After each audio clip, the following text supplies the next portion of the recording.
Welcome, everybody. Welcome to all of our nominees and to all the senators and all of our guests.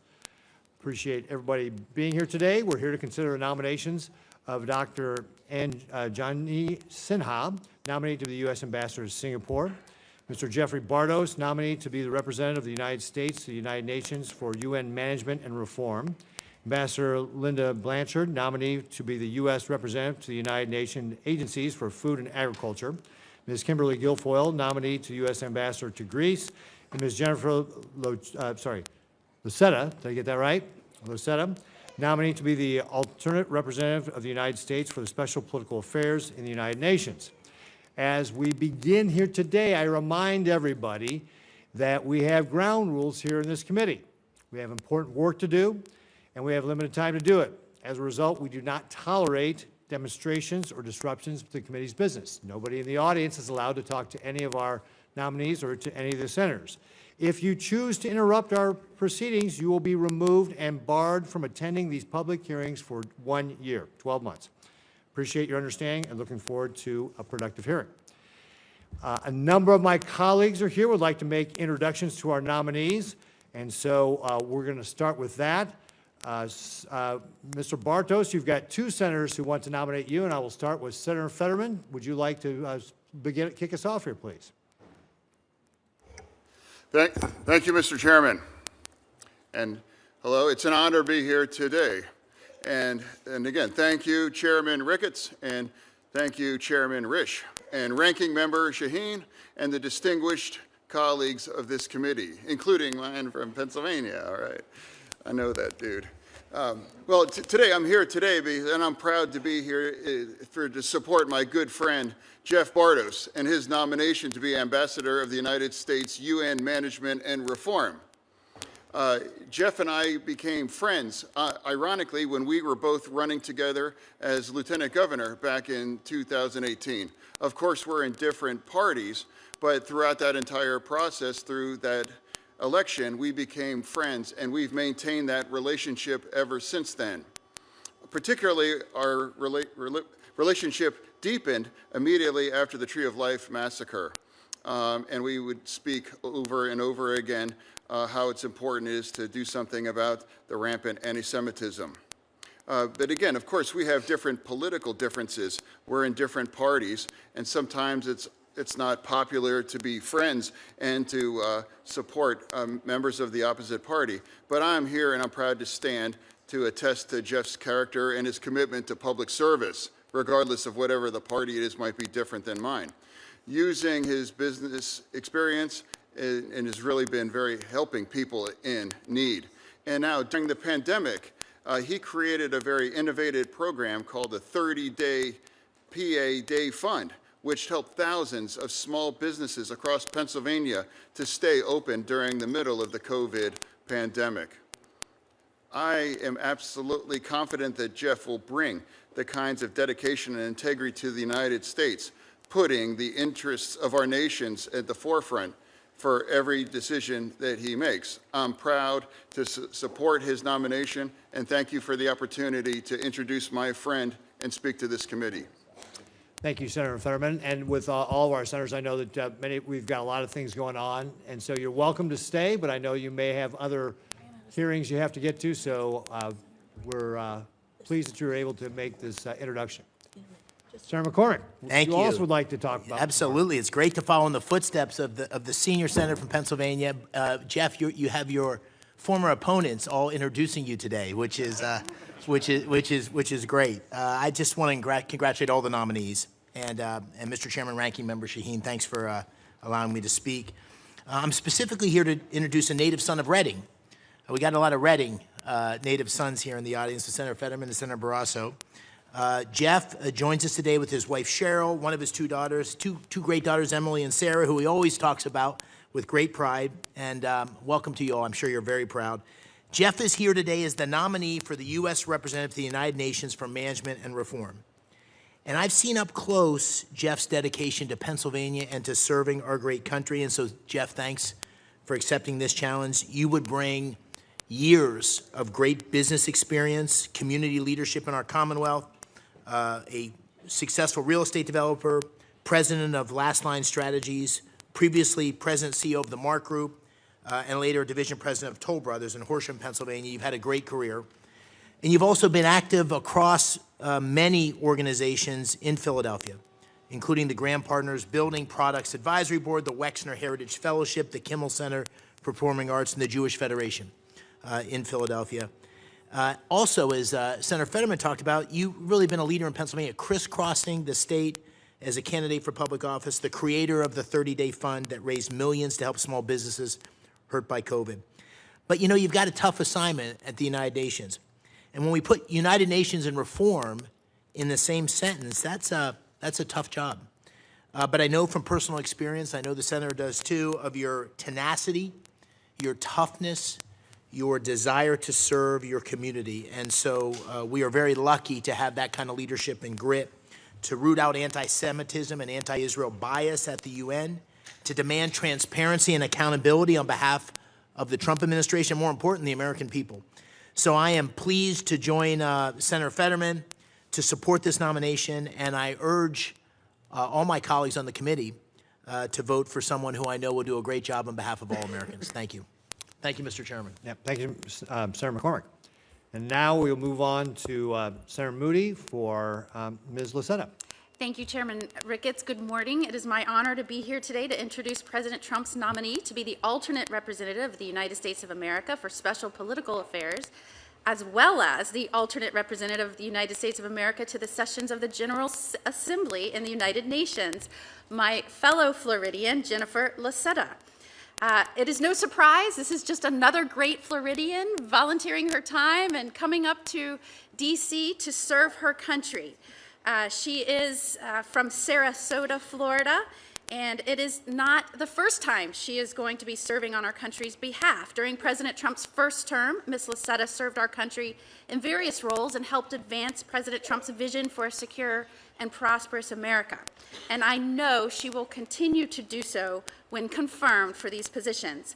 Whether it was from her time as Special Assistant to the President and Associate Director of Presidential Personnel at the White House, to various roles she had in Florida, she worked hard on behalf of Floridians and Americans alike, and it gained extensive experience in personnel and management, as well as skills focused on enhancing security protocols.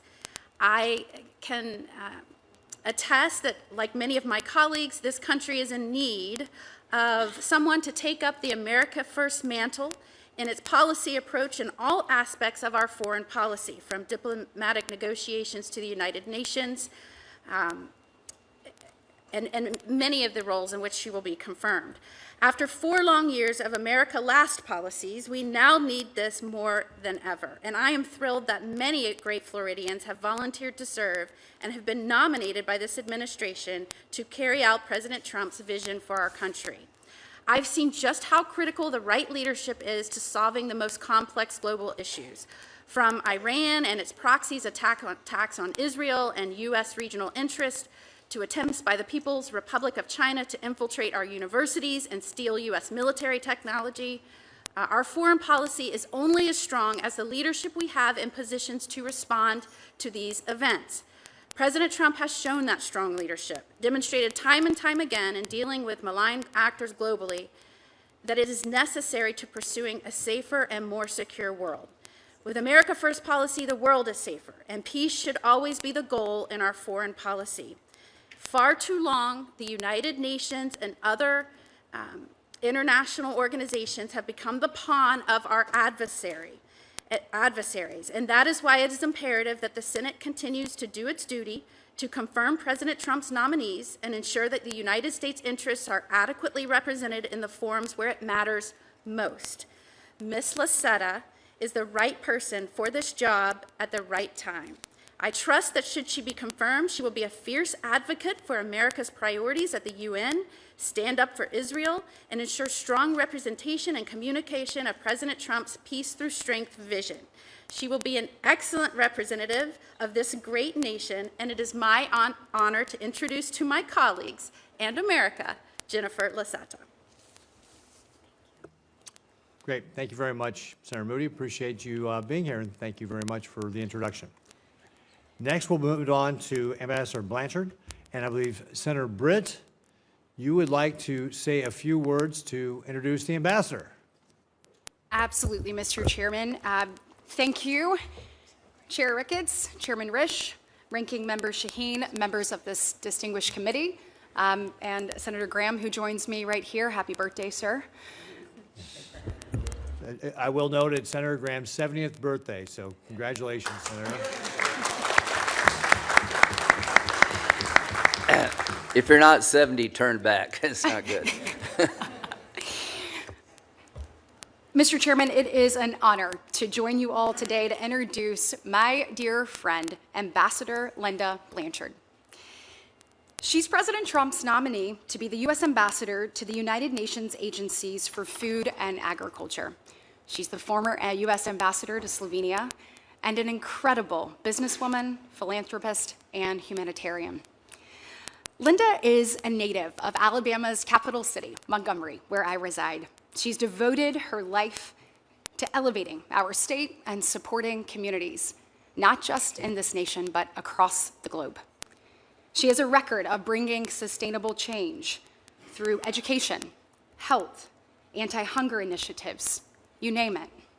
She co-founded the 100X Development Foundation based in Montgomery that now serves over a dozen countries to help the most vulnerable, including children and families in poverty. It is her goal for the unseen to be seen, to be elevated and give an opportunity for success. She's served on numerous boards of local organizations like Agape of Central Alabama, a Christian foster care and adoption agency.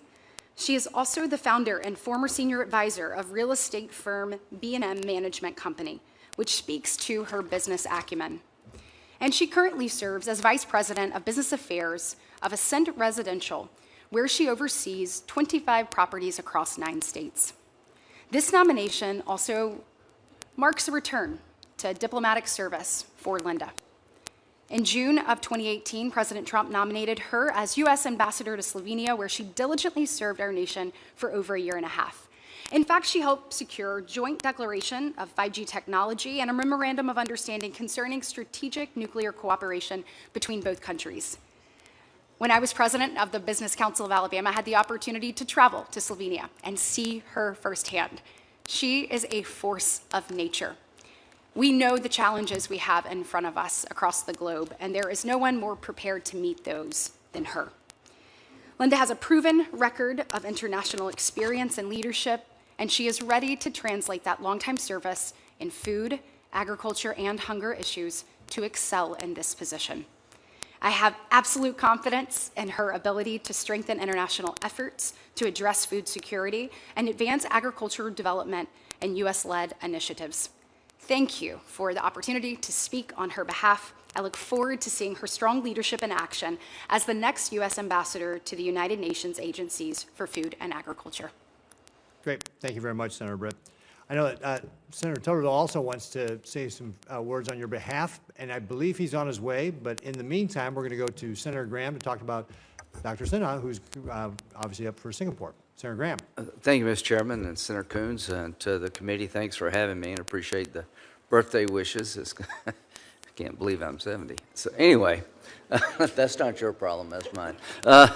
So Dr. Sinha I've known for years. He's been a friend of President Trump for over a decade, and he has quite a life. He was born in India. He's lost his father in a tragic car accident at the age of 13, and he assumed financial responsibility for his 6 siblings and widowed mother. He went on to graduate medical school in India at age 22. He then moved to India's capital city of Delhi in '72 to begin graduate studies and medical career, and eventually immigrated to the United States in 1977, settling in New York. Once in the United States, he started a orthopedic practice for over 40 years, specializing in orthopedic and sports medicine. He sold that practice. He started another practice and had 8 locations throughout New York. Very industrious, talented surgeon and businessman. He has deep ties to the Indo-Pacific region. He's positioned to relate to key stakeholders in the region. Singapore has a very vibrant medical community, a lot of medical tourism, biotech, medical innovation. All of this is right up his alley. I think he'll be a great spokesperson for our country in Singapore.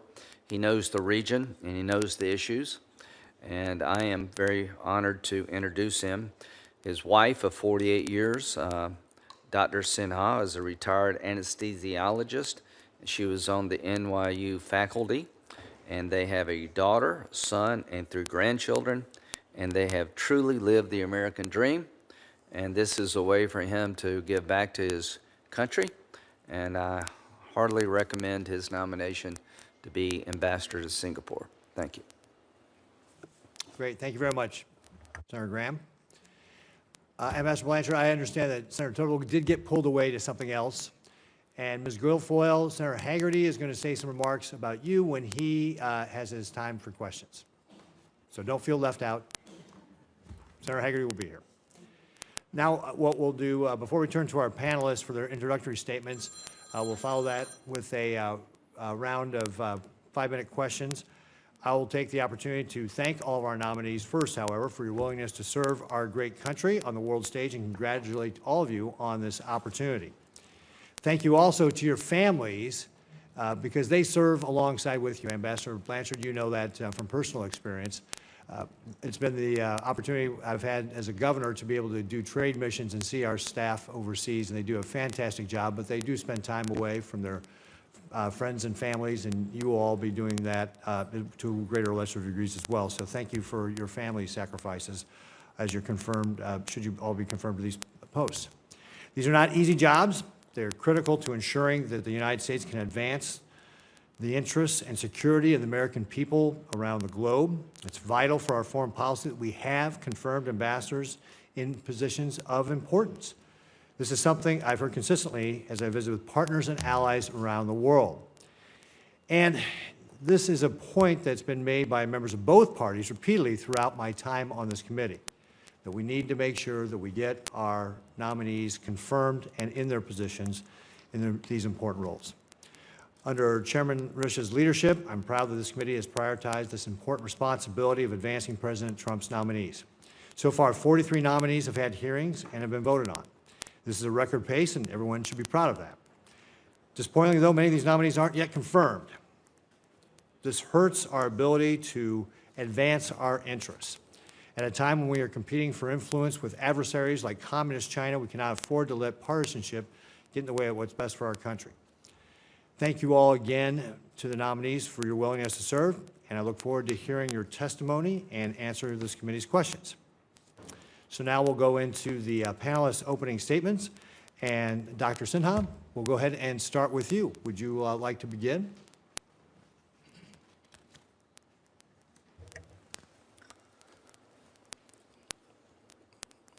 Thank you, Senator Graham, although he left, but I just wanted to thank him.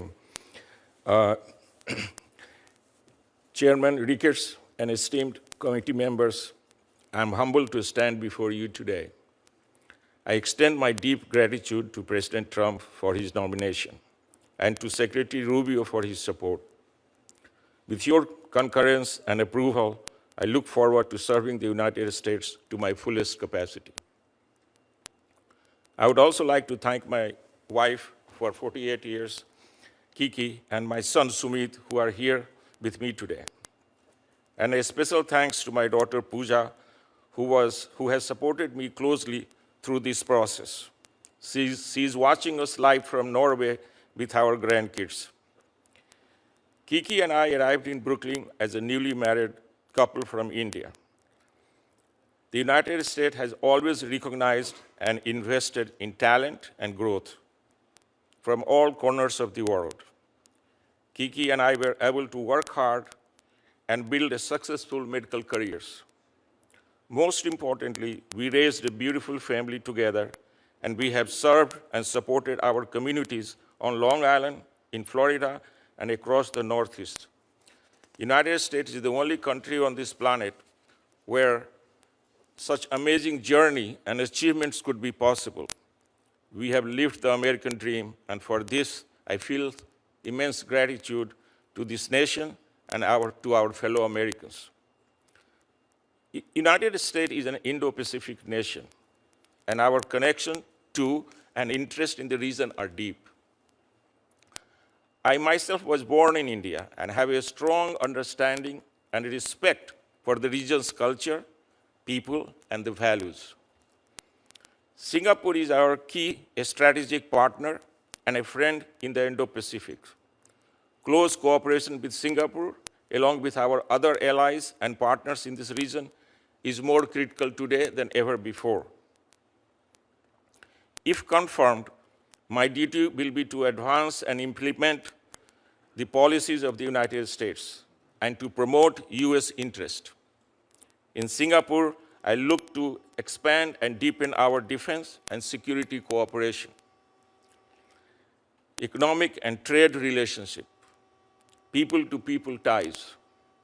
I see tremendous opportunities for the United States with Singapore, and I will call on the incredible talent and knowledge of our State Department and interagency professionals.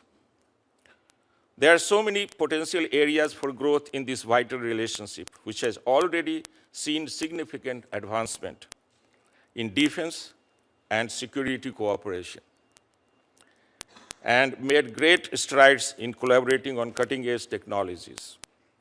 Finally, I will rely on my own skills as a lifelong bridge builder and advocate, making important connections with the people from all walks of life. As a medical professional, the well-being of my patients, their families, and my employees for over 4 decades, I do not take lightly my obligation to similarly protect American citizens in Singapore, including our mission personnel.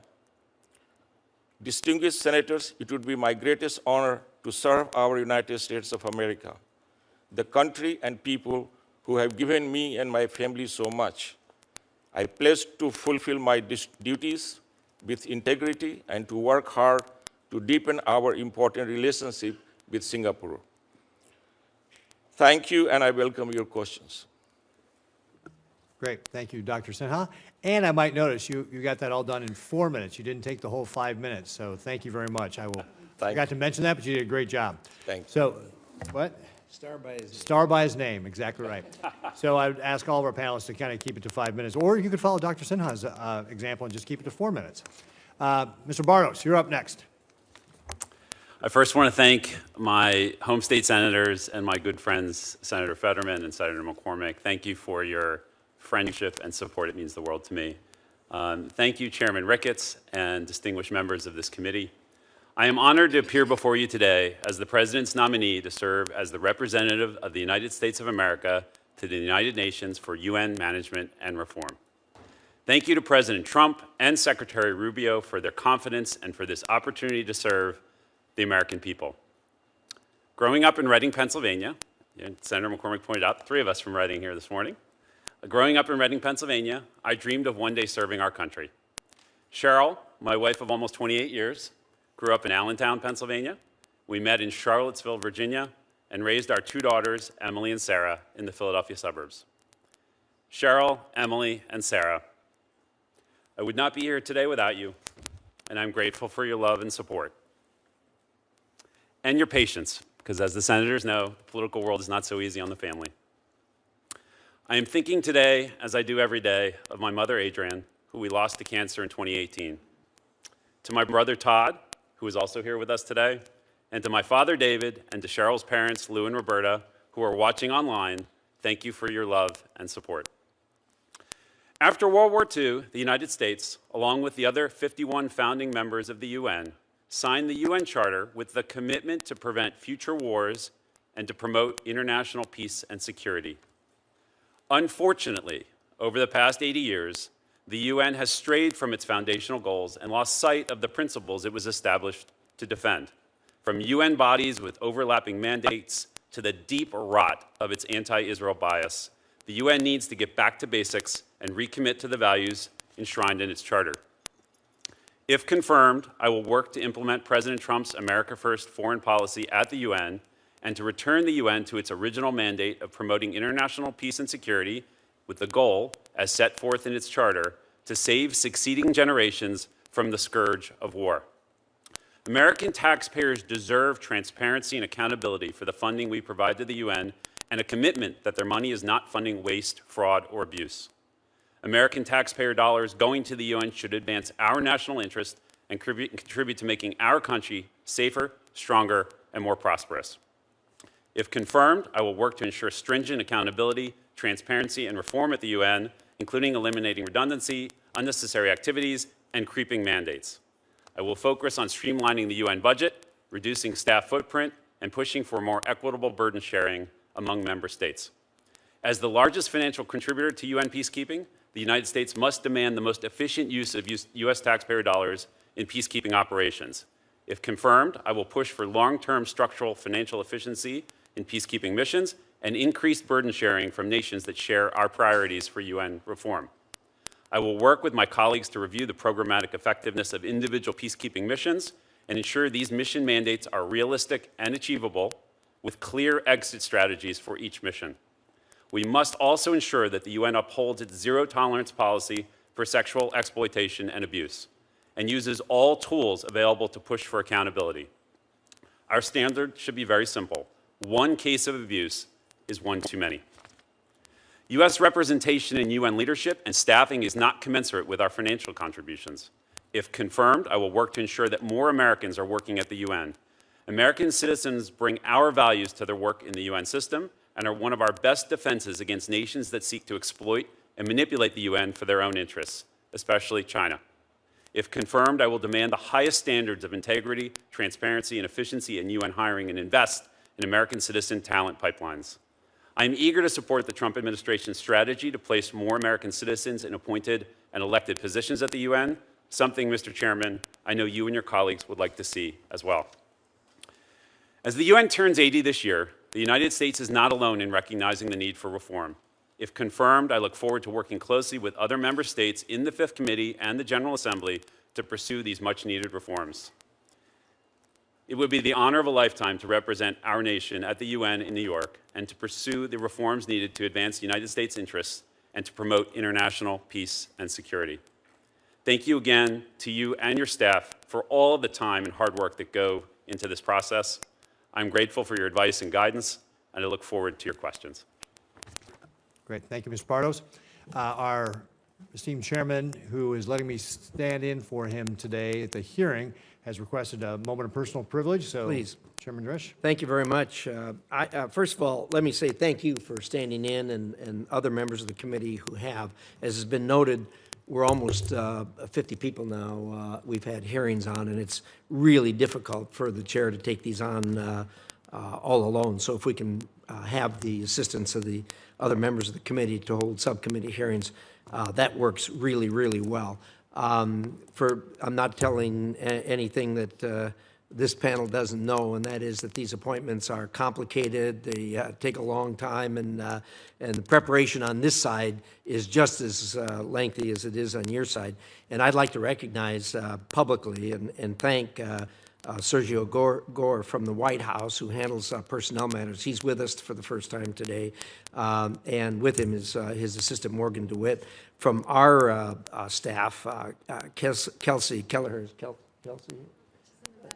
She's in back. But anyway, all of us work together to make these things happen. We met even before we started these hearings.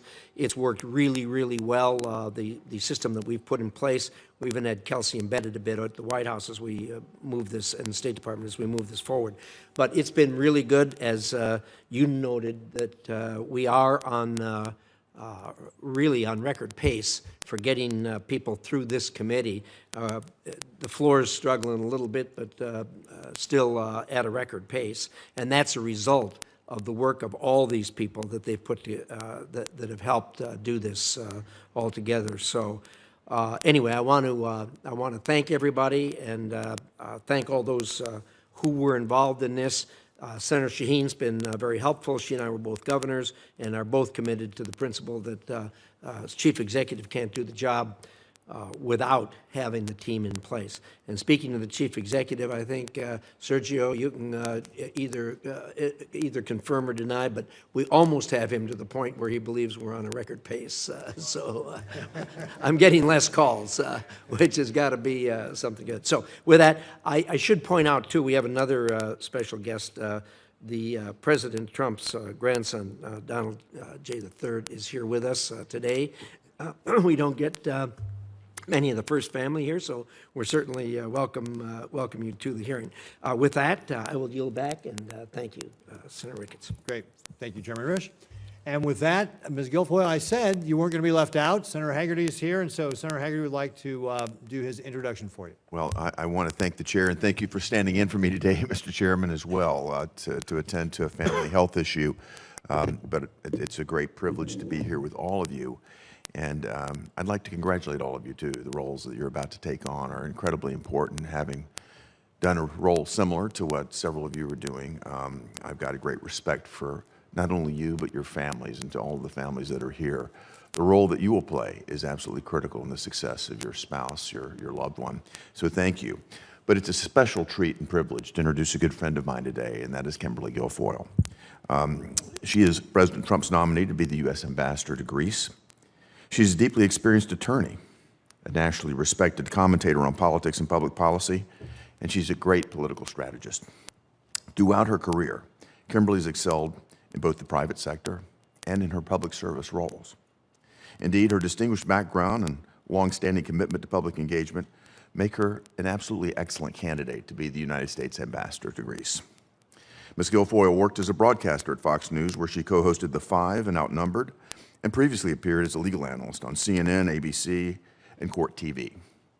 Earlier in her career, Kimberly served as a prosecutor in the San Francisco District Attorney's Office and as Deputy District Attorney in Los Angeles, where she generated national recognition for her legal acumen. Her academic and civic credentials further support her nomination, having graduated magna cum laude from University of California, Davis, and earned a JD from the University of San Francisco School of Law. She's also the recipient of multiple awards recognizing her legal work, her public service, and her advocacy, including the Heritage of Hope Award from the New York Society for the Prevention of Cruelty to Children, and the Special Civil Rights Award from the City of New York. Most recently, in January, she was awarded what is known as the emblematic icon by the Archbishop of the Greek Orthodox Church of America, commemorating Kimberly's spiritual and cultural bonds with Greece and the United States. Thank you for your contributions to that relationship, Kimberly. Her strong expertise and experience, as well as her deep ties to the Greek American community, make her extremely well qualified to represent the United States in Greece. And on a very personal note, I want to acknowledge that as I moved from my prior post as U.S. Ambassador to Japan to the United States Senate, Kimberly was there for me from the very beginning. She came and joined me in my small hometown in Tennessee to kick off my campaign. And Kimberly, you've been a friend from the very start and helped me open this new chapter in my life. And I couldn't be more honored to be here to congratulate you and help you open this important new chapter in your life. And I encourage all of my colleagues to support her nomination. Thank you. Thank you, Senator Hagerty. And now, Ambassador Blanchard, we will go to your opening remarks. Chairman Reisch, Chair Ricketts, and distinguished members of the committee, thank you for the opportunity to appear before you today. And a special thank you, of course, to Senator Katie Britt from the great state of Alabama. I have the opportunity and have been honored to have been nominated by President Trump to serve as the U.S. representative to the United Nations Food and Agriculture Agencies in Rome. I am joined here today by my family, my husband, John, son, Benjamin, my daughters, and several, Haley, Karen, Jennifer, Gracie, and Lucero, and my twin sister, whose unwavering love and support have made this moment possible. I would not be here without them. Our country has afforded me many opportunities for which I'm very grateful. I married at 19, became a mom to a 3-year-old son shortly thereafter, and earned my degree in my 30s when we were finally able to afford it. I'm a proud adoptive parent of children from all over the world. My many UN, as we are affectionately called, as you can see behind me. I have served in a variety of professional roles, at times just to make ends meet. This includes serving as an orthopedic assistant, business executive, and humanitarian. I have partnered with international business leaders and foreign dignitaries on projects to improve education, decrease poverty, and instill dignity and hope. Our nonprofit organization has provided care to thousands of children across the globe. I bring to this role a combination of humanitarian passion, business acumen, and large-scale management experience. I was honored to serve as U.S. Ambassador to the Republic of Slovenia during President Trump's first term, where I was able to advance critical administration priorities from 5G technology deployment and U.S. energy strategy to negotiating a multi-billion-dollar memorandum of understanding for a new nuclear partnership between the United States and Slovenia. I was privileged to also have been serving as ambassador to Slovenia when the public perception of the U.S. actually turned notably more positive. Today, the need for change and reform within the United Nations is more urgent than ever. Under the leadership of President Trump and Secretary Rubio, the United States is reevaluating its relationship with international organizations and ensuring our involvement advances American interests.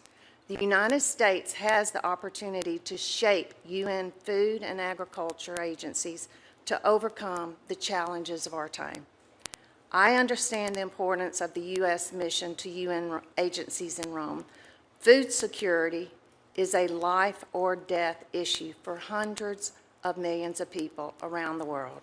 Moreover, these agencies directly affect U.S. farmers and producers as billions of dollars of American agriculture exports move through their programs.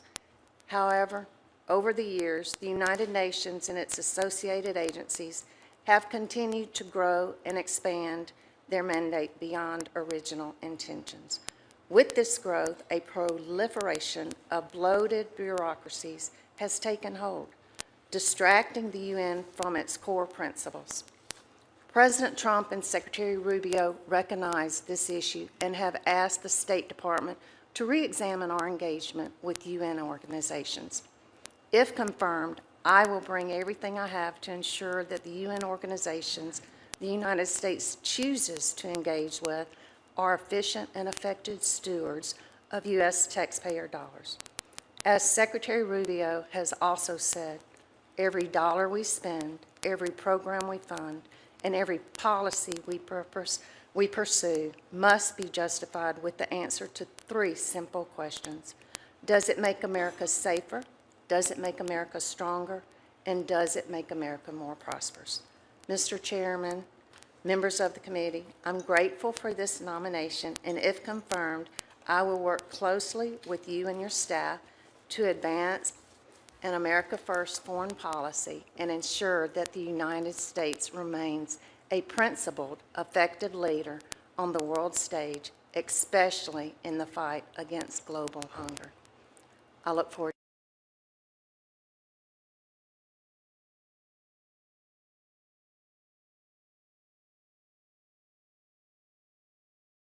dear friend of many years, Senator Haggerty, for your kind introduction, for your stewardship and service to this country in multiple roles that you have done. And you're someone I greatly look up to, admire, and hope to follow in the footsteps of your great service to this country. And thank you to the esteemed members of this committee. Thank you for standing in, Subcommittee Chairman Mr. Ricketts, Chairman Risch, Senator McCormick, another great friend, and Senator Coons, who showed up here earlier today. It is with great and profound sense of honor and deep humility that I appear before you today as President Trump's nominee to serve as the United States Ambassador to Greece.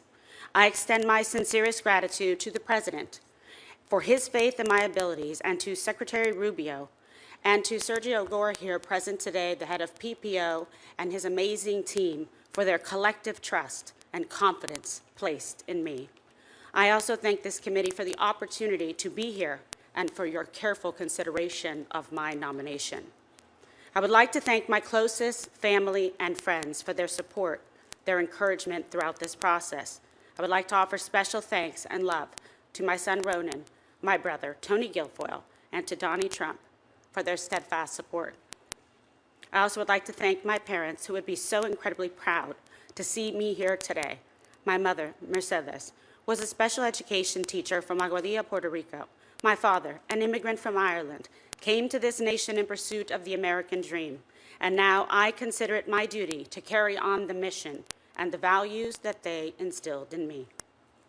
To be nominated to represent the United States is truly a great privilege, and to be considered for a post in Greece, the very birthplace of democracy, is a uniquely humbling honor.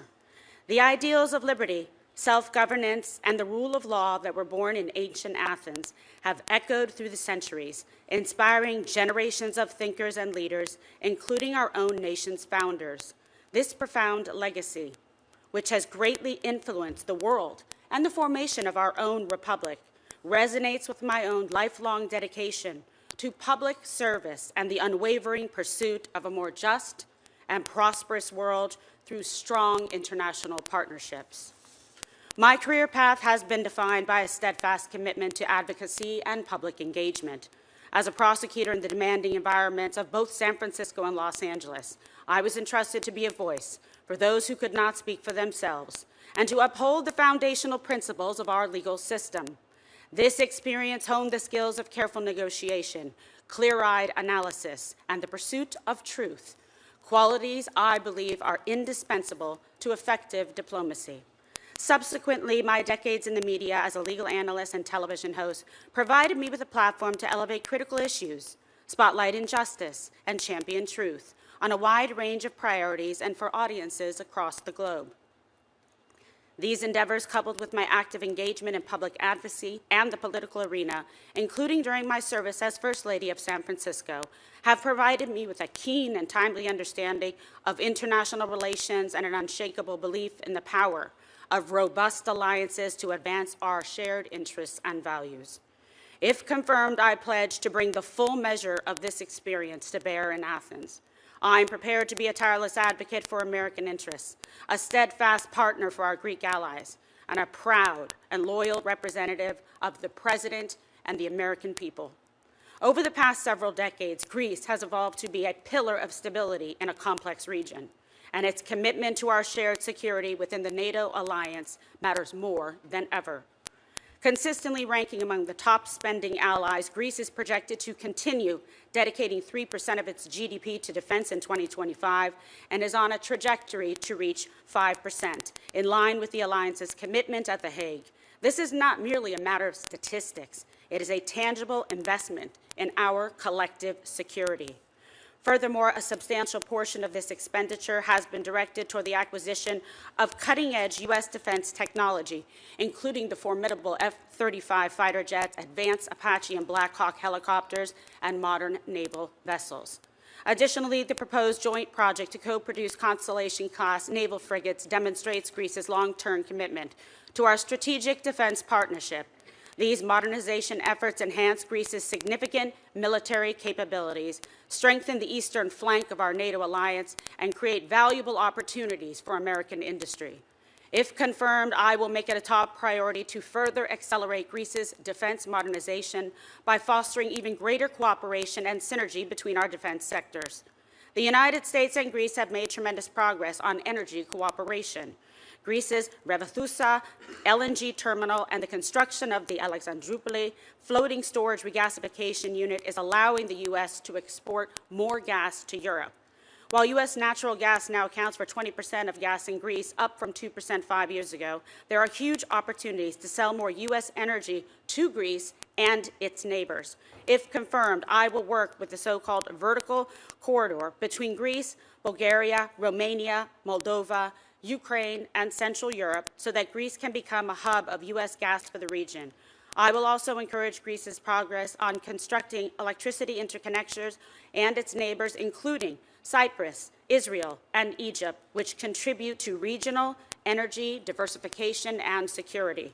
Economic opportunity remains an essential pillar of the robust U.S.-Greece relationship.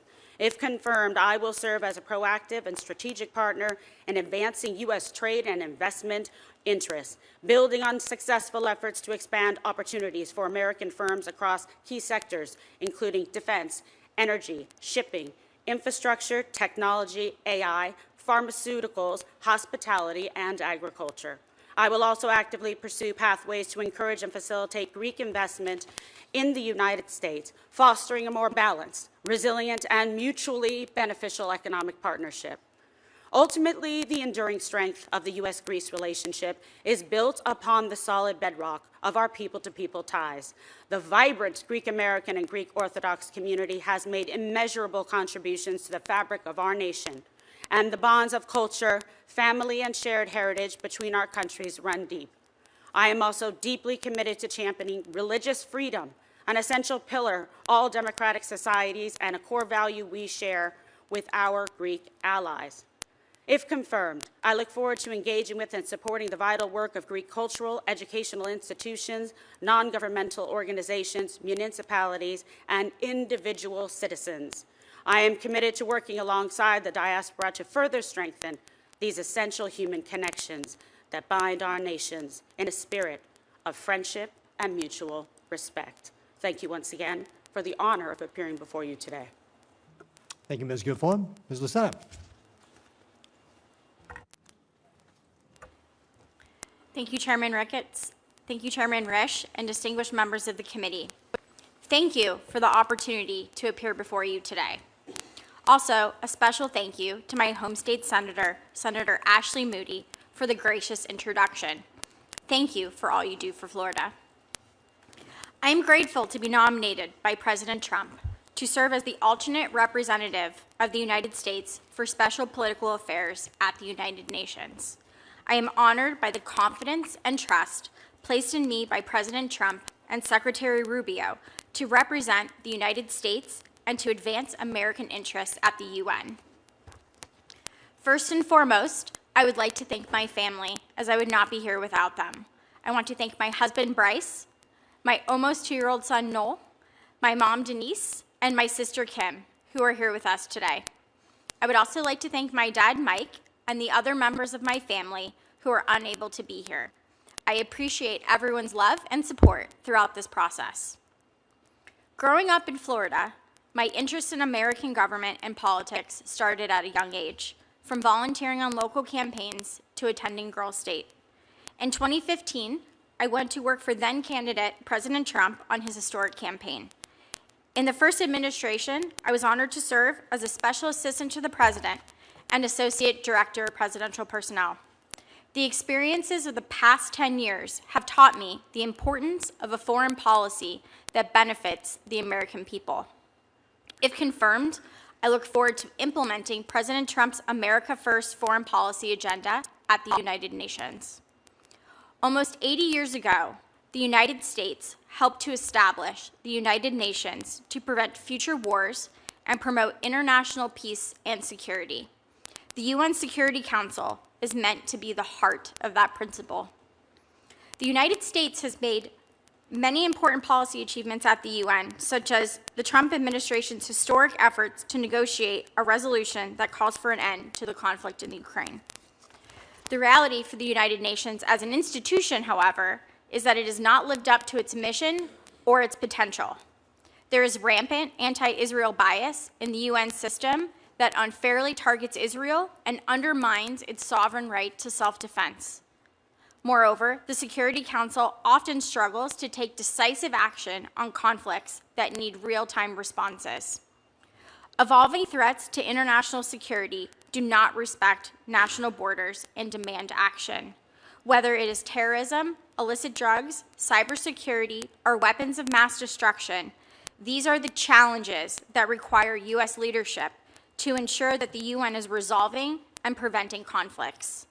If confirmed, I will engage with our international partners and allies to drive long-term solutions and further national interests on these issues and more, including in areas like the Middle East and in countries like Haiti, Sudan, and the Ukraine.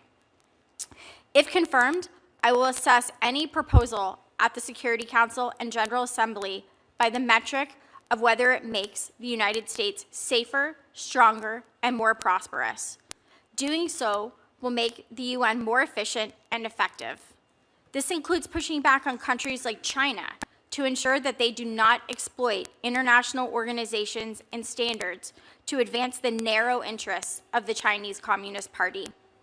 I will also examine UN peacekeeping and special political mandates to ensure that those mandates are best focused on maintaining international peace and security, have transparent budgets, and are operating in the most efficient way possible.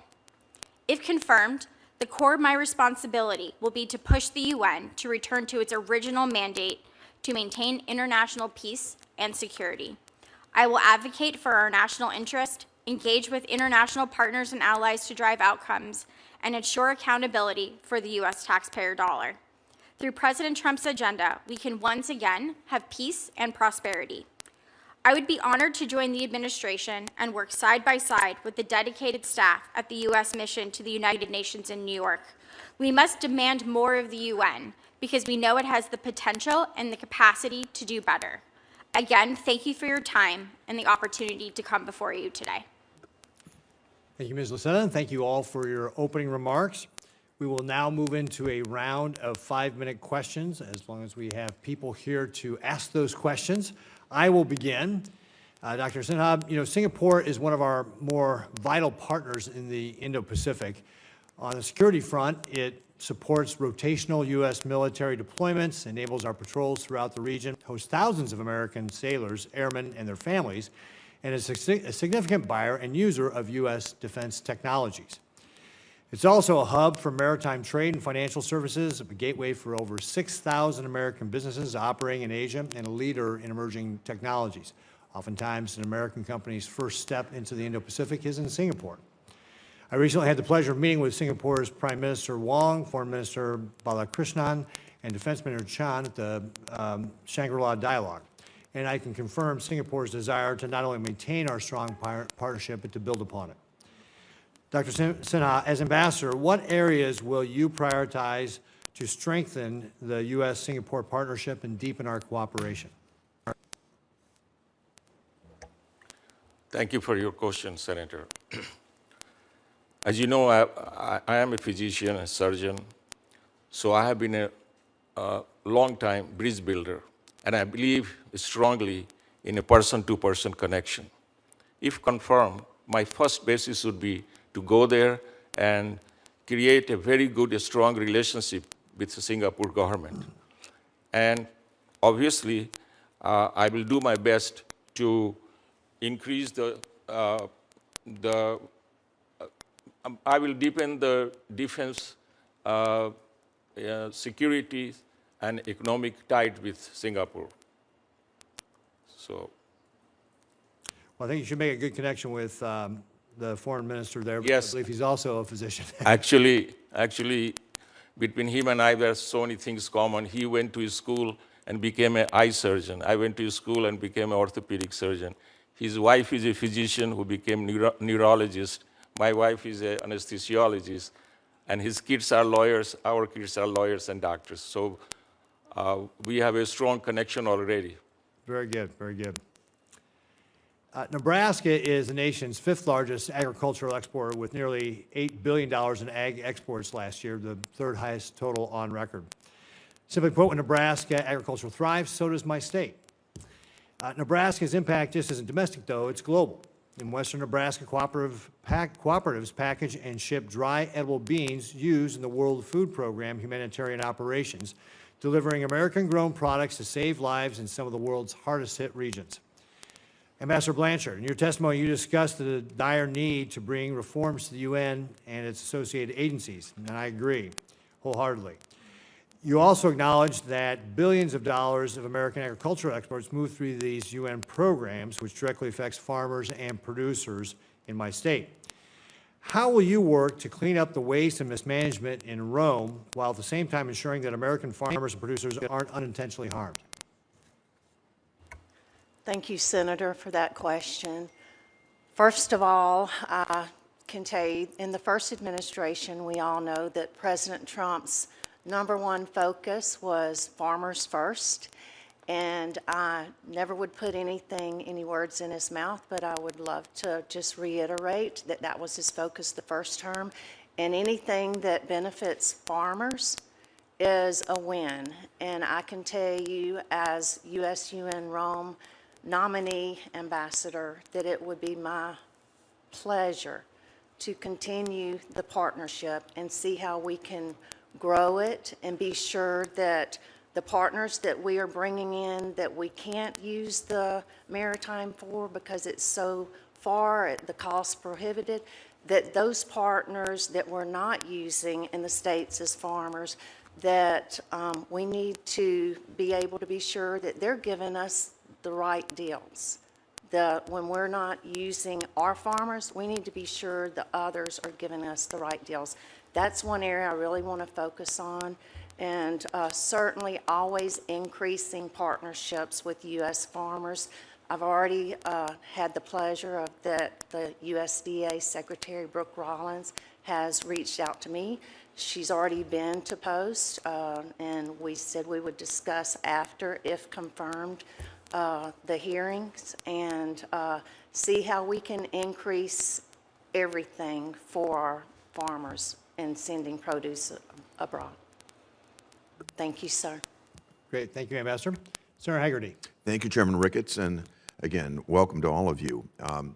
Several of the panelists today are nominated to serve at the United Nations, so I'd like to start with the United Nations today, if I might. If you think about it, the United Nations has become the poster child of ineffective bureaucracy. It's bloated, it's slow-moving, it's resistant to reform. And despite the billions of dollars of annual contributions that come to the UN disproportionately coming from the United States, the organization remains plagued by overlapping mandates, weak accountability, and an entrenched culture of cultural inefficiency. If I think about it, the UN all too often takes and diverts their resources into administrative overhead rather than frontline impact. Its missions suffer from poor oversight, and its decision-making is quite often politicized. So, Mr. Bartos, I'd like to start with you. Just explain to us your plans for increasing the efficiency and the financial accountability and impact of the United Nations. Senator, thank you for the question, and I want to also say thank you for your leadership from the time you got to the Senate on defunding UNRWA and working towards the dismantlement of UNRWA. It's meant a lot to so many people, your leadership on that. And we, if confirmed, will be serving under the most consequential and effective president in history for the U.S.-Israel relationship, as well as a leader whose record of combating anti-Semitism is second to none. And so while we approach the 50th anniversary of the stain of the Zionism is racism resolution at the UN, a stain on that body that is almost 50 years old, it seems like this is an organization that's immune, or resistance a good word, but I would say almost it's just immune to reform. Well, I think they've demonstrated their perspective, and you have a unique window of opportunity, I think. I do. It's because of President Trump's leadership, his vision, his leadership, and his charge to us that every dollar that goes through the UN system cannot be. The American people are the most generous people on earth. We have been the most generous funders. Our nation has been the most generous funders for 80 years.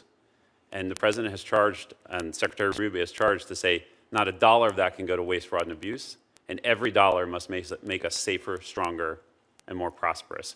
And I think it's with presidential leadership of the Secretary of State, and if confirmed, our team to use our generosity and the U.S.'s role at the UN, our dollars need to matter. They need to matter in procurement, they need to matter in personnel, and they need to matter when we say that this organization needs to be, or this particular agency needs reform.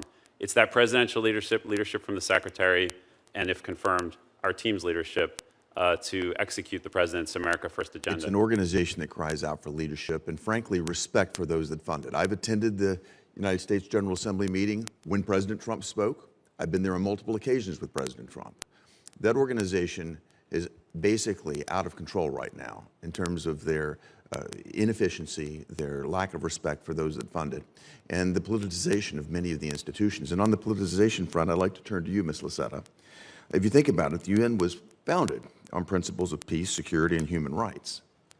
But the organization has become increasingly politicized. If you think about the authoritarian regimes there right now that seem to dominate its institutions, they do it in a way that legitimizes their own agendas. They do it in a way that helps them avoid scrutiny. I wanted you to talk specifically about how you would address the politicization within UN agencies. Think about the Human Rights Council, UNESCO. These sort of hostile authoritarian regimes often take these organizations and steer their agendas in a way that's very contrary to U.S. interest. Thank you, Senator, for your question, and I share your concern.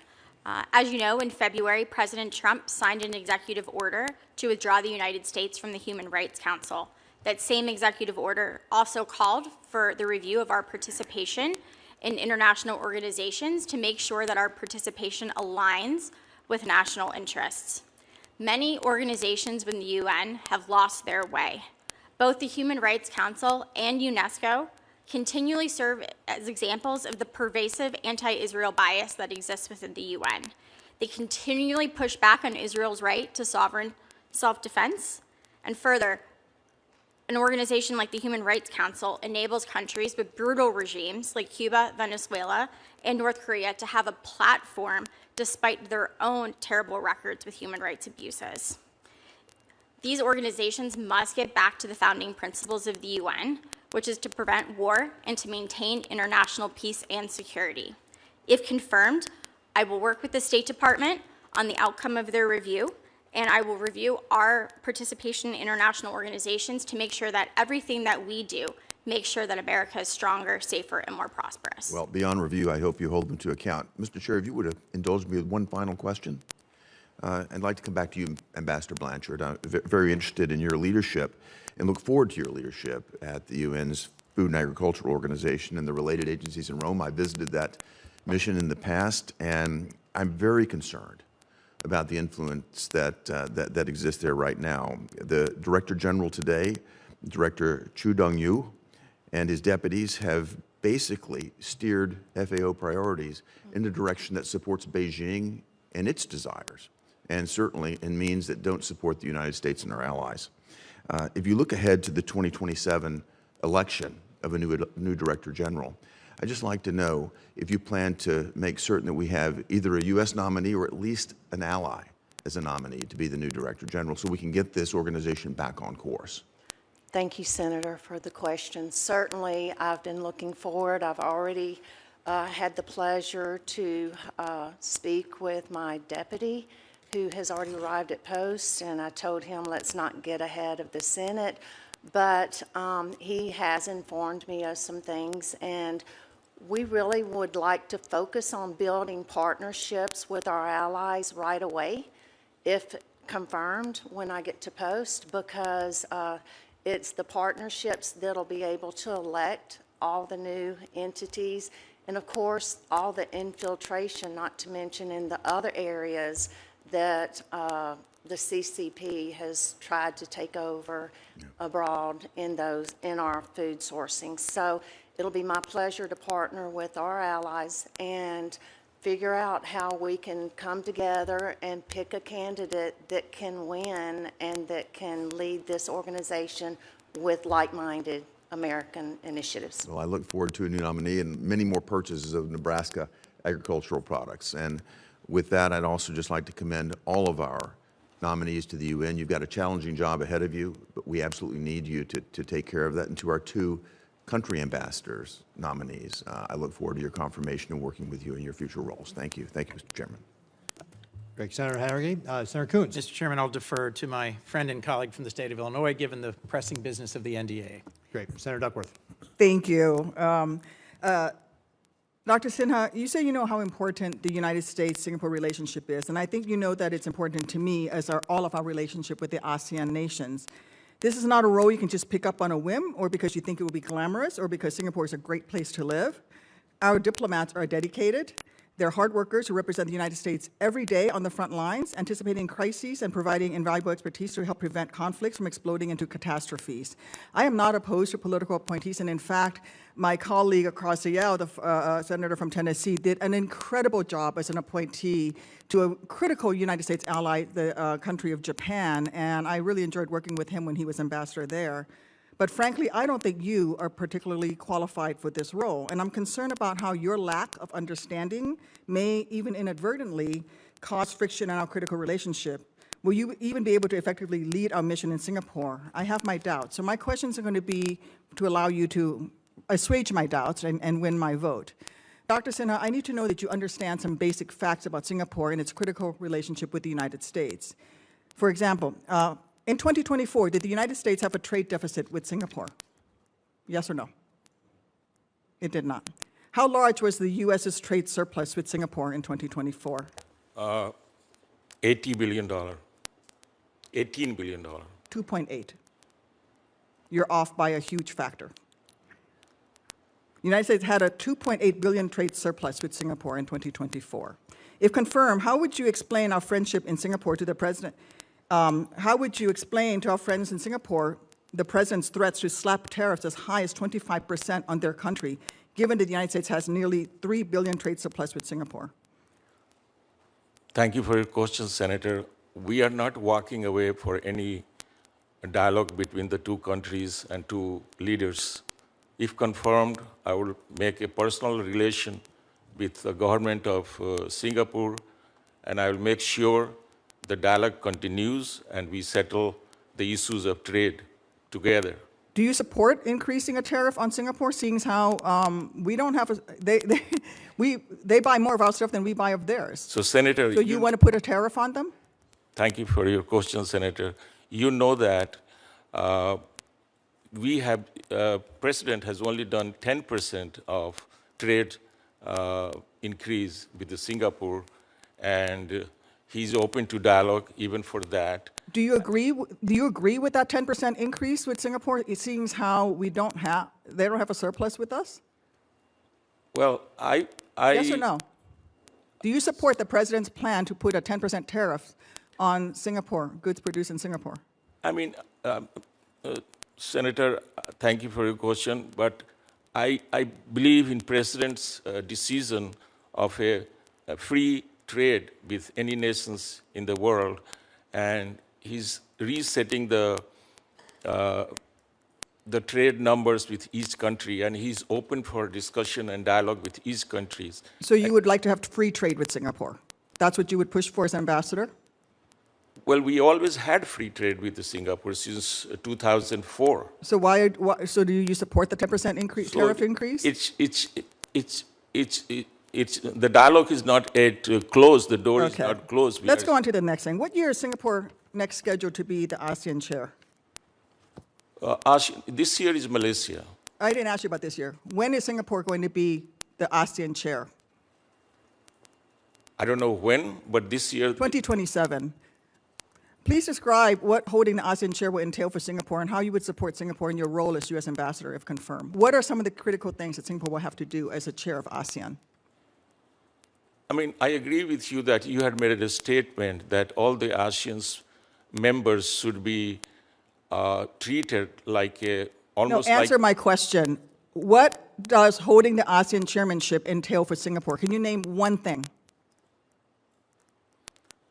A role that they will have to play as ASEAN chair. What will? Well, you know that this ASEAN chair is not only one country. There are 10 countries involved. No, the ASEAN chair is one country. One leading country, 10. but there are 10 countries involved as an ASEAN group. You're not answering my question. You're not answering my question, sir. Can you name one thing that will be of critical importance to Singapore as ASEAN chair? A role. There are many things. Can you name one Defense, thing? economics. Those are very broad. Name an issue. Trade. I don't think, no. Okay, let's do something.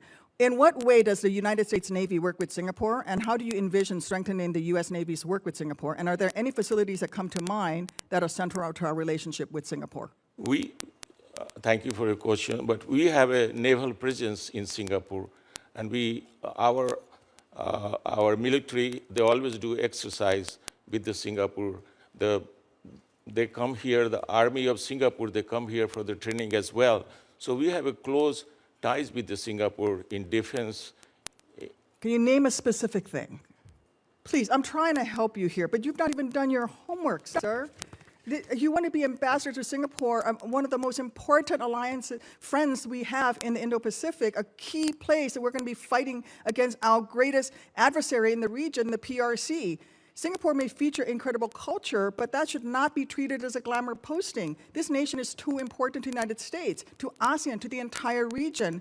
And frankly, I think the mission is important to U.S. interests and national security, and it should actually be a foreign service officer. But I have even larger concerns with the political pick, when that political pick is somebody as unqualified as you. I've opposed political picks for Singapore from Democrats. So this is not a partisan issue.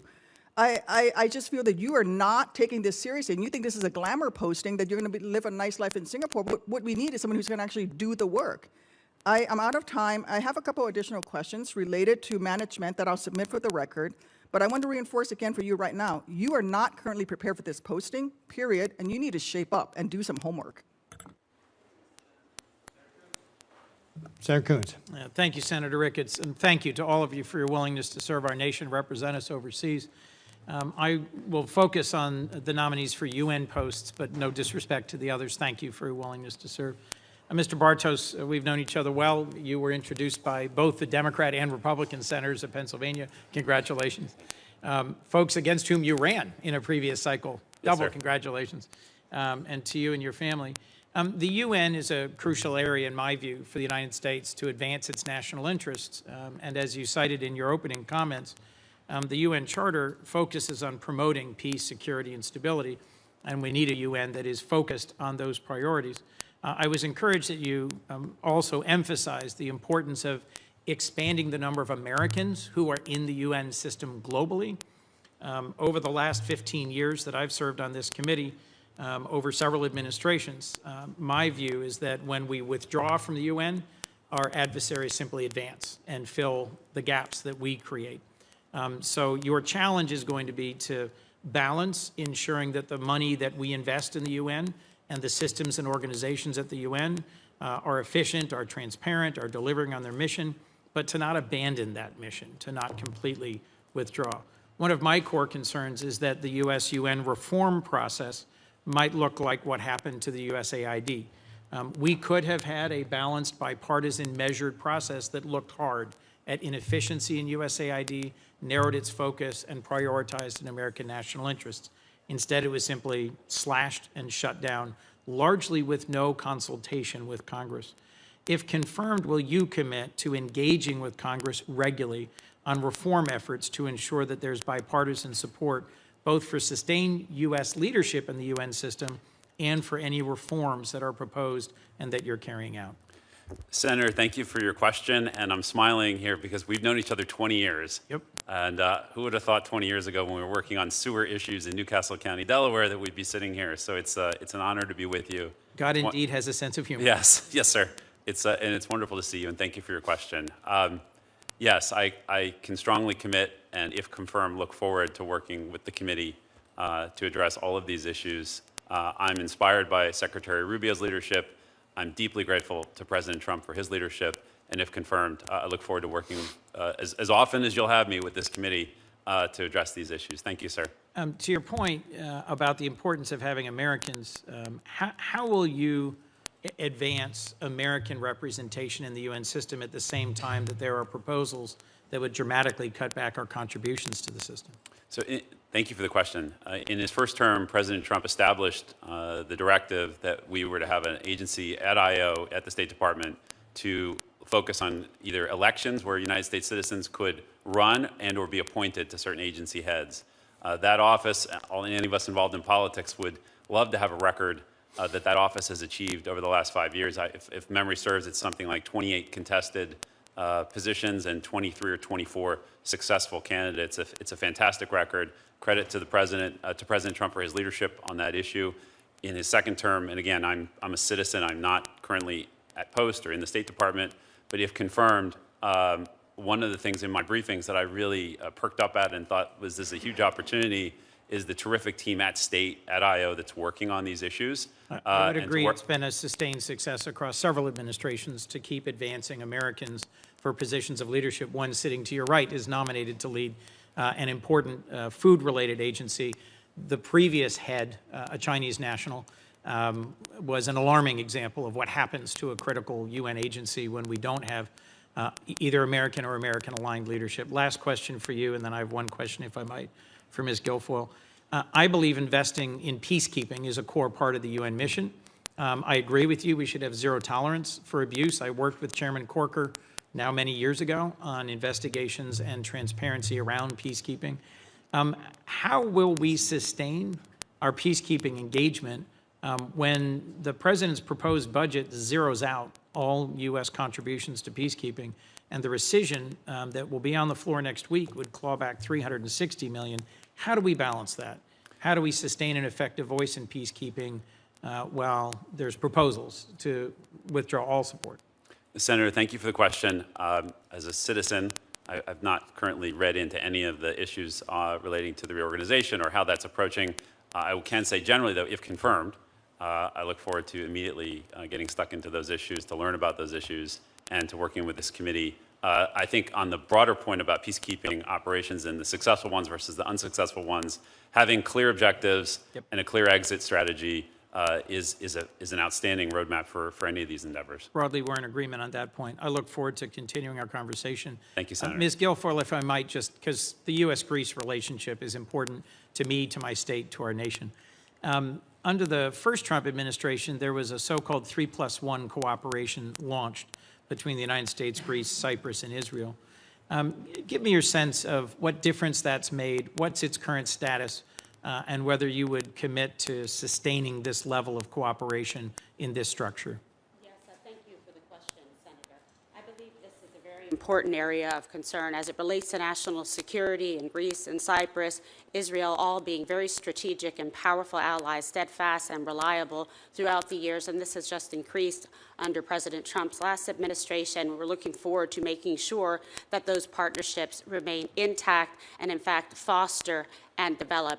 I believe firmly, if confirmed, as ambassador to Greece, that I will work tirelessly to make sure that Greece's national security interests and our strategic allies in that partnership remain very strong and robust, working in concert and conjunction with the United States of America, because national security in those areas and those countries directly equates with national security for the United States of America. And I would ensure that we increase the commitment that has been consistent by the people of Greece to do the defense spending, buying U.S. military equipment, which they have been doing, and see to it that we are going to project to include up to 5% from them. Anything for me about why the 3+1 mechanism is particularly important? Well, geopolitically, as you know, that is a very complex region with a lot of security issues, migration issues. We saw recently what's happened. And, you know, Greece, where it occupies its place in the world, is that southeastern edge of Europe, which is pivotal in terms of its relationship, its proximity to the Middle East. So we saw then with the cooperation with our allies, making sure that American citizens that were stranded and at great risk and danger in Israel were protected and were transported with ease and efficiency despite the complex issues involving visas. Our partners, our allies in Greece were able to help effectuate that in a timely and safe fashion, bringing people through Cyprus, through Greece, and into Athens. Thank you for the question. Thank you, ma'am. Thank you all, and I look forward to working with you. Thank you. Senator Barrasso. Thanks, Mr. Chairman.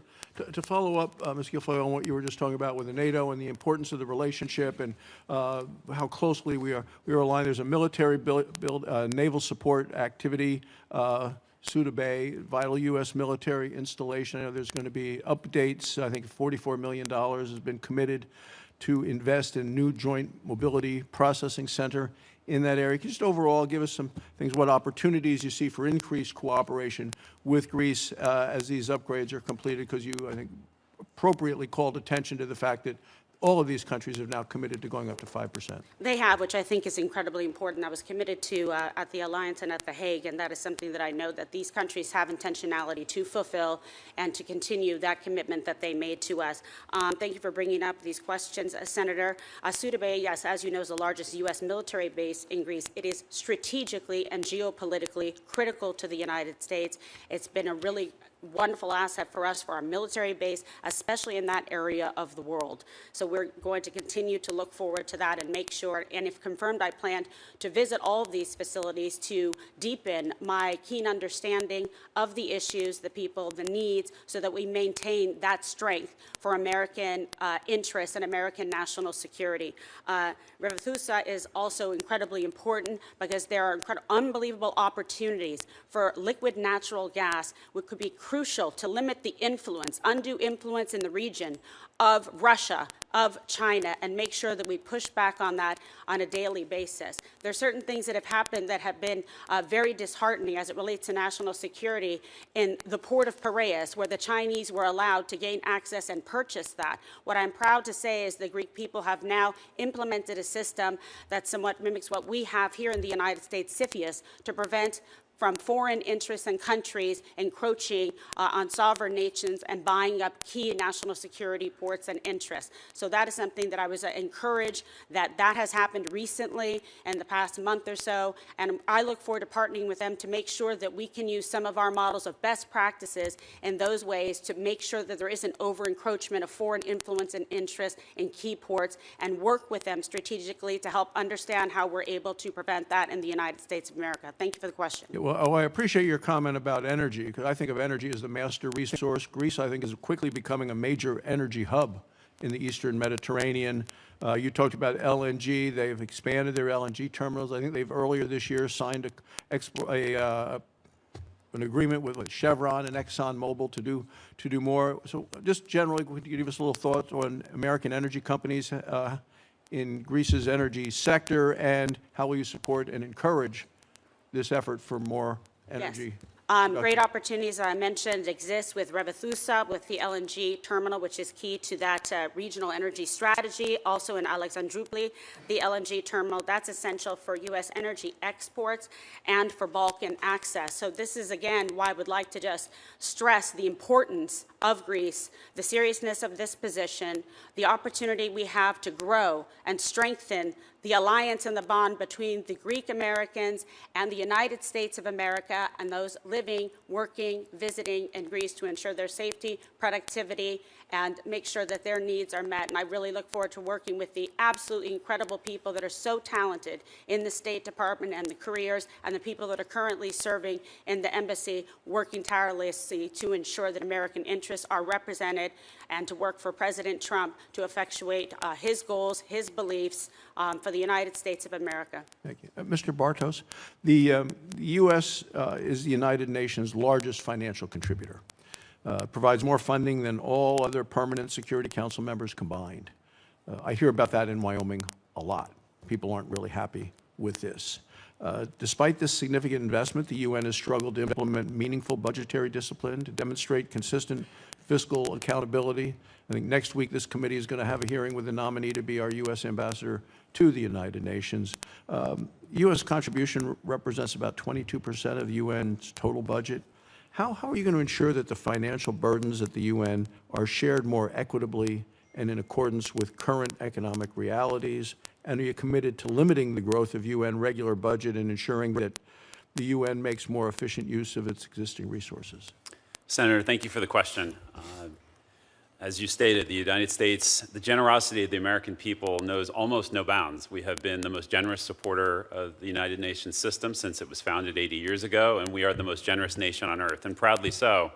But our fellow citizens, all Americans, deserve to know that every dollar that they send, every hard-earned dollar that an American taxpayer sends to the UN must not, cannot go to a dollar, a penny cannot go to waste, fraud, and abuse, and every dollar must go to support programs and policies that make our nation safer, stronger, and more prosperous. If confirmed, I will devote all of my energies. We're 22% of the regular budget, as you say, sir. We're 25% of the peacekeeping budget, limited by statute. The UN seeks to assess us at 26.1%. And so it's incumbent upon my role, if confirmed, on the Fifth Committee on Budget and Oversight to root out all of this waste and to make, and really, and I said this before, with President Trump's leadership, with the Secretary's leadership, and their charge to us, if confirmed, our team will have that presidential leadership to go there and make sure that those reforms are implemented. Our dollars carry a lot of weight, but over the last 80 years, they haven't, as you say, they actually haven't really been put to the best use by the system to the United States' interest. We need to do better. We must do better, and I commit to you, sir, if confirmed, we will do better. Thank you. Thank you, Mr. Chairman. Senator Booker. Thank you very much, Mr. Chairman. I am really excited about the U.S.-Greece relationship and the promise and the possibilities. I've been grateful, Ms. Guilfoyle, of what you've already discussed. Can we dive a little bit more deeply into some of the strategic importance of the work that we're doing and that we can build upon, I think, in the coming months with your leadership? Thank you. If you could put your microphone on, I appreciate that. So you mentioned the base in Alexandroupoli. Also, I want to mention the base at Suda Bay and how important they are to the U.S.-Greece Mutual Defense Cooperation Agreement.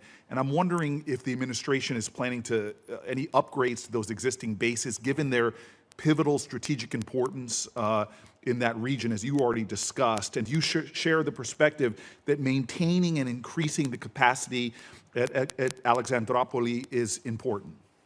Yes, Senator, thank you for the question. It's nice to see you.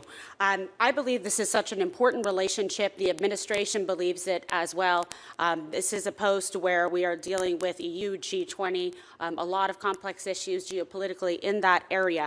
And I think it is incredibly important. Again, I am speaking now in the role of a private citizen. I would work in conjunction with the State Department, Senator Rubio, the deputy secretaries, and also following in the mission of American interests moving forward to make sure that we are ready in that area, that that relationship and partnership is maintained, that if there are necessary improvements or expenditures that need to be made, that I would advocate in that fashion very strenuously on behalf of the United States of America and the American people. I am grateful for that. That's the kind of strength I want. The tradition in the ambassador to Greece we had with George Sounis, who's probably the best bipartisan ambassador, and I'm sure you know. My dear friend who is here today. Yes, yes. I didn't want to call him out. He does not like attention. He's very shy. He's Greek. I mean, yeah. Fake news. Yes, yes. Feristo, thank you. Let's continue.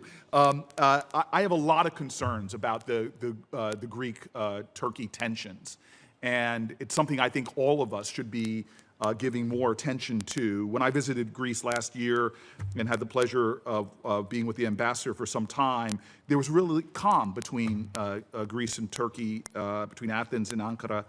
The Prime Minister of Greece and the President of Turkey met last year twice to try to reduce those tensions, but I am concerned that with regard to sovereignty challenges, maritime borders, those tensions exist and could be real points that get inflamed.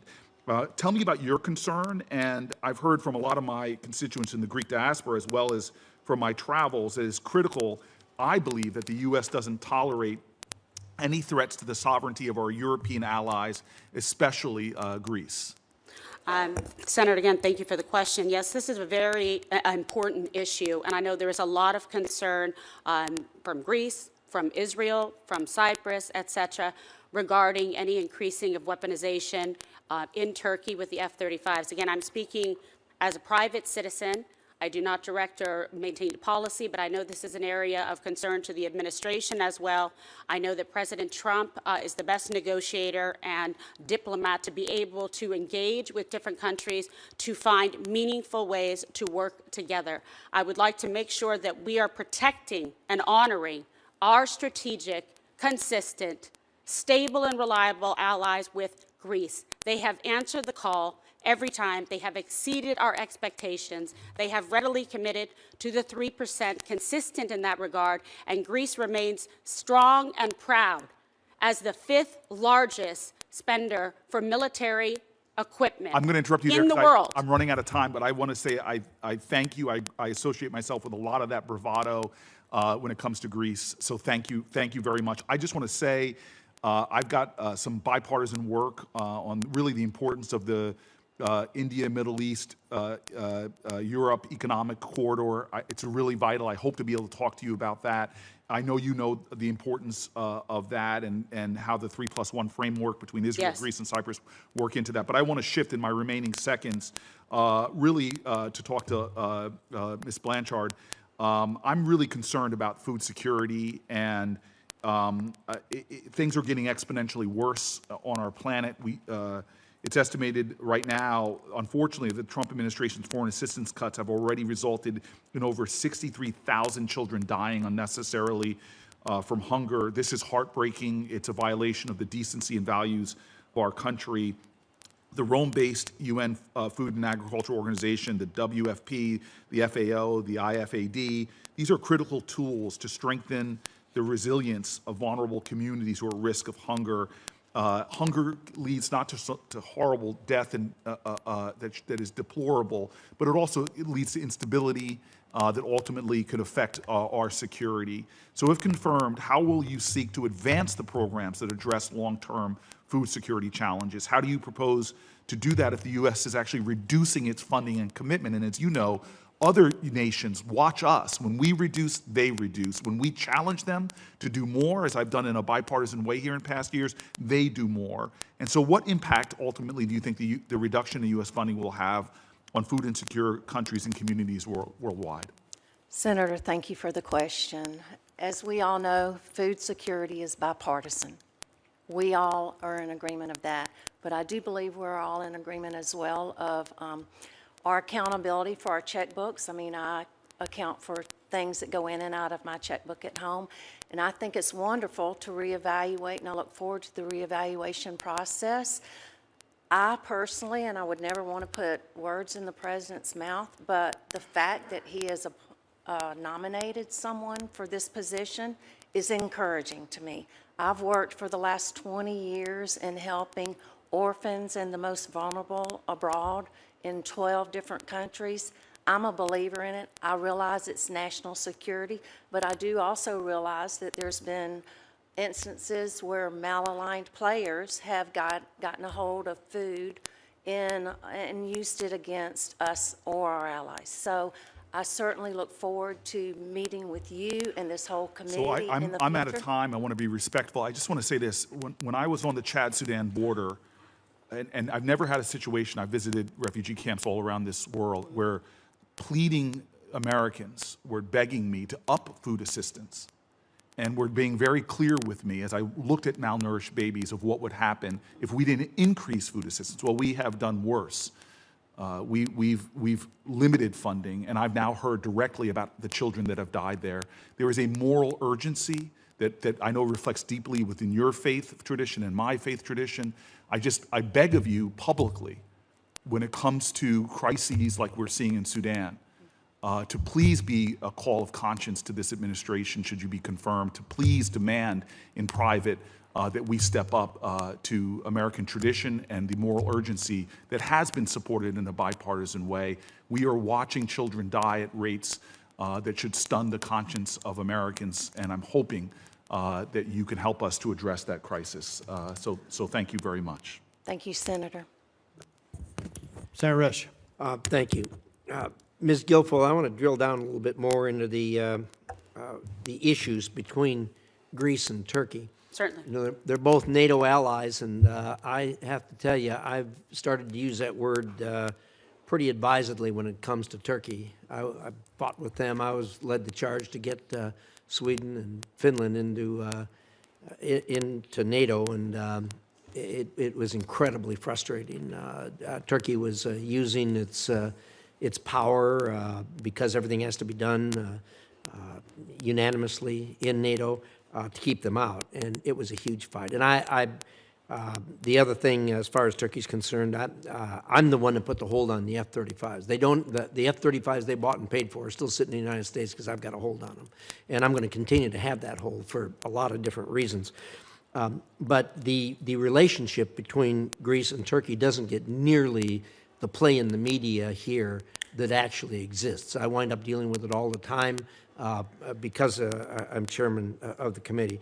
One of the things I'm particularly interested in is the the argument they're having and the fight they've been having for a long time over a territorial dispute. I don't know how familiar you are with that, but I'd like to hear your thoughts on that. And the other thing I'd like to hear your thoughts on, and I would recommend to you, is your predecessor, George Souness, who's here. He and our ambassador to Turkey had a very, very close relationship. And I talked to them frequently, and they were really good at sorting out the issues between the two of them. So I would urge that you make that same kind of connection with our ambassador to Turkey. But your thoughts on that relationship and some of the things we might be able to do. The Greeks have been legitimately calling out for our help for a long time on a lot of these. And they're very difficult issues, obviously, between two allies. But your thoughts, please. Thank you. Thank you, Chairman, for that thoughtful question. It's one thing I think that's going to be a main and primary focus, in addition to some other issues, if I am confirmed to be ambassador to Greece. I do enjoy a very close relationship with Ambassador Barrick in Turkey. I know him for a very long time, and I have a very close relationship with Ambassador George Souness. So I think this will be pivotal to making sure that we are ready and able to exceed expectations on day one. I look forward to working with Ambassador Barrick on this tough issue, in addition to following the direction of the President of the United States.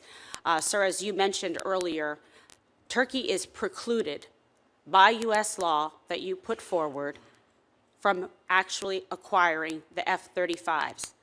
There are choices that people and countries make in life, and Turkey has chosen to work with the Russians with the S-400s. I think it is imperative that we focus and point out the juxtaposition of a strong, steady ally who has answered the call and exceeded the expectations like Greece, and someone who, yes, is in NATO, but also needs to follow suit and be that same kind of strong and strategic ally.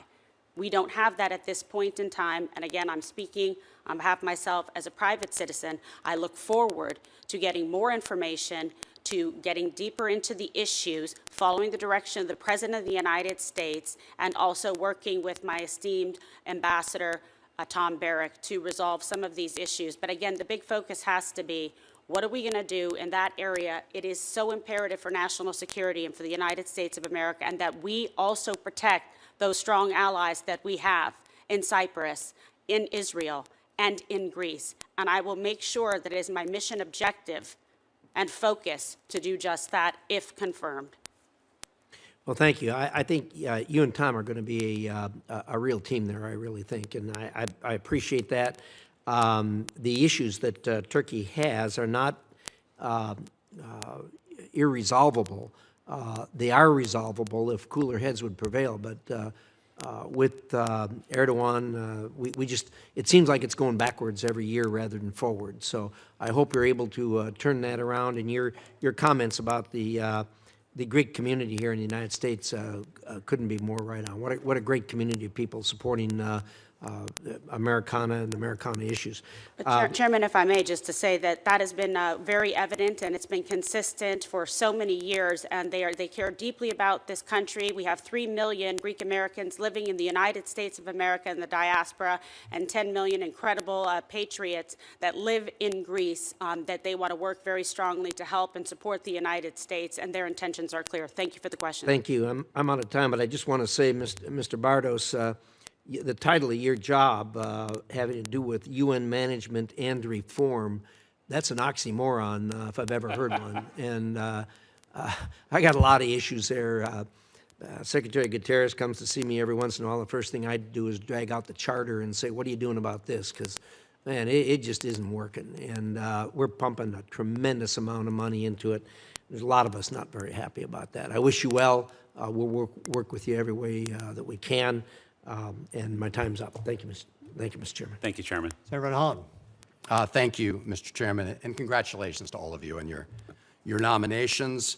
I know Senator Booker covered some of the topics I wanted to, but I'm going to dig a little more deeply into those. So, Ms. Guilfoyle, congratulations on your nomination. As you know, Greece is a critical American ally. The U.S.-Greece relationship has grown to probably one of the most strongest and enduring relationships based on common values, based on defense cooperation, based on strong people-to-people ties, energy collaboration, and the important role they have played also with respect to fighting back against Putin's war of aggression against Ukraine.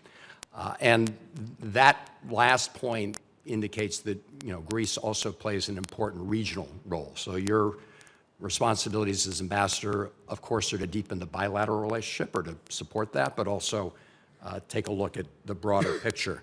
And recently, Turkey submitted a maritime spatial plan to UNESCO that reflects maritime claims that have been disputed by Greece. Are you aware of that plan that was submitted? Senator, thank you for the question. I'm aware of the plan. I am not deeply familiar with the plan because I have not been confirmed, and if confirmed, that is one of the areas that I want to work with the senators and congressmen and the talented people at the State Department, the Secretary Rubio, to make sure that we have a strong command of that situation as well. And with Ambassador Barrick. I appreciate that. So I guess one question would be the approach that you take, because a lot of the actions Turkey has taken, both with respect to intrusion into Greek airspace, into Greece's waters, obviously create possibilities of conflict, which we'd hope to avoid. Do you agree that as we approach these kind of issues, that we should do it based on the international law? In other words, the international rules of the road with respect to maritime rights? Thank you for the question. As a former prosecutor, I've been an attorney for, 30 plus years. I have the utmost respect for the rule of law. I believe it should be adhered to. And then there is the additional aspects to consider of what is the State Department policy, what is the position of the President of the United States as it relates to American interests. Will it make us stronger, safer, more prosperous?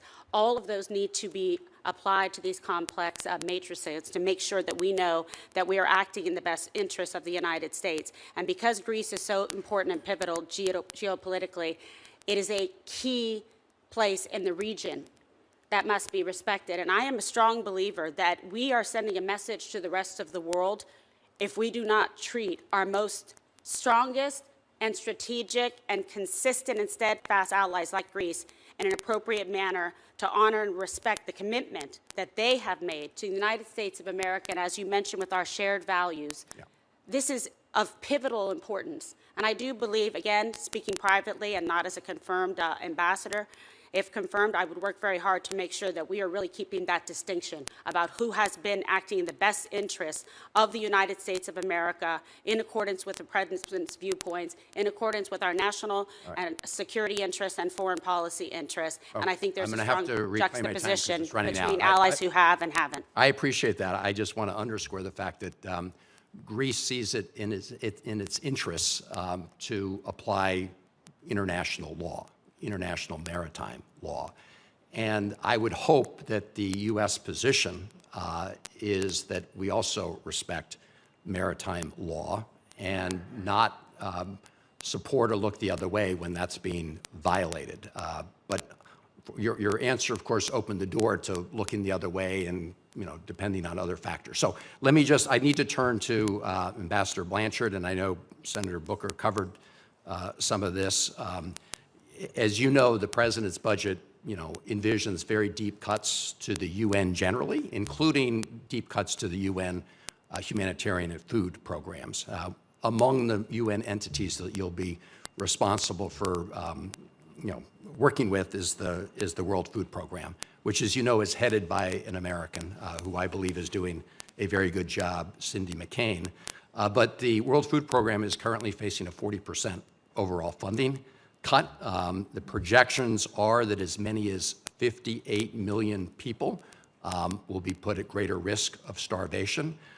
There have been cuts by the administration to the PL 480 program. There was just a report the other day about Kansas farmers who used to support the PL 488 program, now looking to essentially use their products for dog food when they prefer to be part of the World Food Program and PL 480. So my question to you is pretty simple.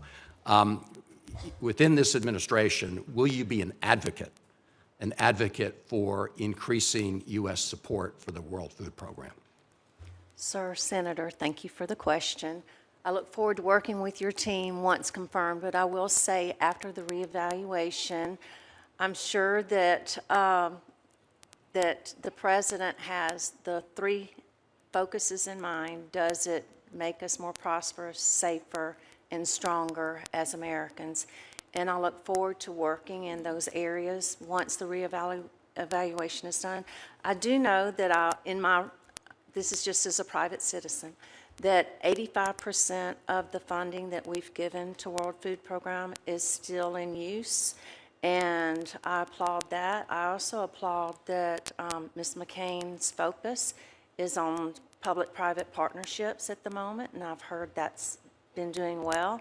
I see that as a wonderful addition to World Food Program and look forward to partnering with her as leader of the program, and certainly after the reevaluation would really want to immediately get engaged with this committee on where we need to focus as a team, because it is critical. Food security is national security, and we all love our farmers, and we want the best for our farmers, and that's where they make a lot of money. All right, I look forward to working with you. Thank you, Mr. Chairman. Thank you, Senator Van Hollen. And thank you all very much for your time today. I appreciate it. Again, this is an impressive hearing, shows why President Trump's nominees have been put forward for these roles. For the information of the members of the committee, the record will remain open until close of business tomorrow, Thursday, July 10th, for members to submit questions for the record. This hearing is adjourned.